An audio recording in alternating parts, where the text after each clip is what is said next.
विटलिगो and marriage, क्या विटलिगो बच्चों में ट्रांसमिट होता है? ऐसे कई क्वेश्चंस मेरे पास पेशेंट्स के आते हैं और लोग परेशान रहते हैं। लेट्स अंडरस्टैंड, विटलिगो एक ऑटोइम्यून डिजीज है।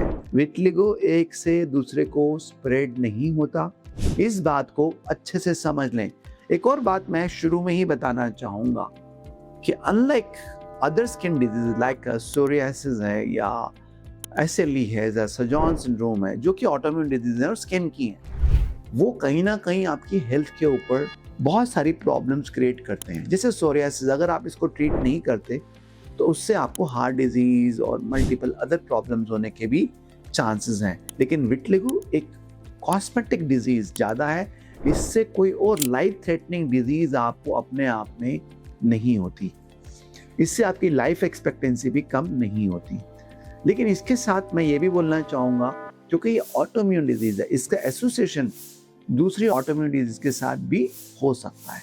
जैसे देखा जाता है कि जिन लोगों को विटलिगो है उनमें से 14% केसेस को हाइपोथायराइड या हाशिमोटो थायराइड डिजीज होने की पॉसिबिलिटी है। 5% लोगों में सोरियासिस जैसी कंडीशन हो सकती है। 3 से 4% लोगों के अंदर एलोपेशिया एरियाटा हो सकता है। ऐसे कई ऑटोइम्यून डिजीज का कनेक्शन विटलिगो के साथ हो सकता है, बट अपने आप में विटलिगो इज नॉट डेंजरस। एक बात हमें और समझना है, अभी तक विटलिगो के लिए कोई सिंगल जीन हमें नहीं मिली है। Genome association world wide studies के अंदर ये पाया गया कि विटलिगो पॉलीजेनिक है।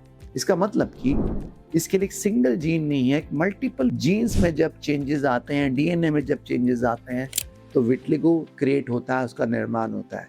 जैसे PTPN1, PTPN22, DDR1, ऐसे मल्टीपल लोकल में जब जीन्स में चेंजेस आते हैं तो वो विटलिगो को कॉज करता है। नाउ अगर आपको विटलिगो है तो in my patients I always check their ANA level, I do B12 level, और मैं उनके कुछ और भी टेस्ट करता हूँ ये रूल आउट करने के लिए। स्पेशली थायराइड्स को देखता हूँ कि उनमें हाशिमोटो थायराइडाइटिस तो नहीं है, पर्नीशियस एनीमिया तो नहीं है, उनमें सोरियासिस जैसी कोई ऑटोइम्यून डिजीज तो नहीं है।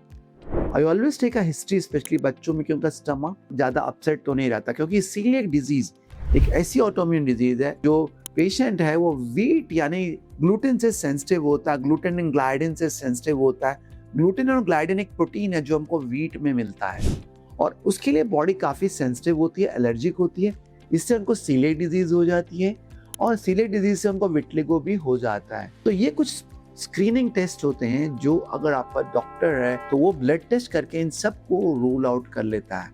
अब हम बात करेंगे कि अगर आपको विटलिगो है तो क्या % चांसेस हैं कि आपके बच्चों को भी विटलिगो होगा। स्टडीज ये बता रही हैं कि अगर आपको विटलिगो है तो 7% चांसेस हैं कि ये विटलिगो आपसे आपके बच्चों में ट्रांसमिट हो सकता है। लेकिन ये ज़रूरी नहीं है कि आपको विटलिगो है तो बच्चों को भी विटलिगो होगा। इट मे और इट मे नॉट। अब एक बात और हमारे लोगों के अंदर आती है कि मैरिज होने वाली है, क्या हमें विटलिगो के बारे में अपने पार्टनर को बताना चाहिए या नहीं? वेल, ये आपका पर्सनल चॉइस है, इसमें एज ए डॉक्टर मैं कुछ नहीं बोल सकता हूँ। लेकिन एक चीज़ मैं फील करता हूँ ना अपने लेवल पे कि ये बहुत इंपॉर्टेंट है कि आप अपने पार्टनर को एजुकेट करें। उनको मालूम होना चाहिए अगर आपने इसका ट्रीटमेंट लिया है या नहीं लिया है, क्योंकि बहुत बार बड़ी सारी मिसकंसेप्शंस आफ्टर मैरिज होती हैं। अगर आप मैरिज के लिए विटलिगो का ट्रीटमेंट करना चाहते हैं तो आपको एडिक्वेट टाइम देना चाहिए। देखिए, अगर आपको वाइट पैचेस हैं तो पहले 3-4 महीने वाइट पैचेस अगर बढ़ रहे हैं तो उनको रोकने में लगता है। इसके बाद जब पैचेस रुक जाते हैं तो फिर हम सर्जरी करते हैं, जो कि मेलानोसाइट ट्रांसप्लांटेशन होती है, FU स्टेम सेल्स हो सकती है, माइक्रोपंच ग्राफ्टिंग हो सकती है, डिपेंडिंग आपको कहाँ पे वाइट पैचेस हैं, या इनका कॉम्बिनेशन भी हो सकती है। लेकिन सर्जरी के बाद भी आपको कम से कम 8 मंथ्स, 9 मंथ्स, कभी कभी 1 ईयर तक का रिजल्ट लग जाता है पूरा रिजल्ट आने में, और कई बार टचअप सेशन की भी ज़रूरत होती है। तो ये कुछ चीज़ें हैं जो मैंने अक्सर अपने पेशेंट्स में नोटिस की हैं।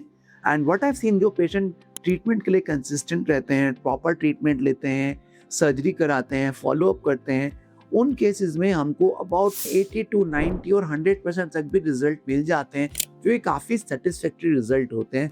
अब मैंने काफ़ी कुछ इस वीडियो में आपसे शेयर किया है, फिर भी आपके कुछ क्वेश्चंस हो सकते हैं इस टॉपिक को लेकर, तो ऊपर दिए हुए नंबर पे आपको क्वेश्चन हमसे पूछ सकते हैं and I will try to answer them. और अगर आप ऑनलाइन कंसल्टेशन चाहते हैं तो वो भी अवेलेबल है, जिसमें हम डिटेल में आपसे बात कर सकते हैं, आपको समझा सकते हैं एंड इवन ट्रीट भी कर सकते हैं टू अ ग्रेट एक्सटेंट। और आपको ये वीडियो कैसा लगा ये नीचे कमेंट्स में ज़रूर लिखें, क्योंकि इन कमेंट्स के बेसिस पे हम आपके लिए आगे के वीडियो ज़रूर बनाएंगे। अगर आपको ये वीडियो पसंद आया तो please like this video and subscribe the channel and share it with other people who can be benefited by this. Thank you.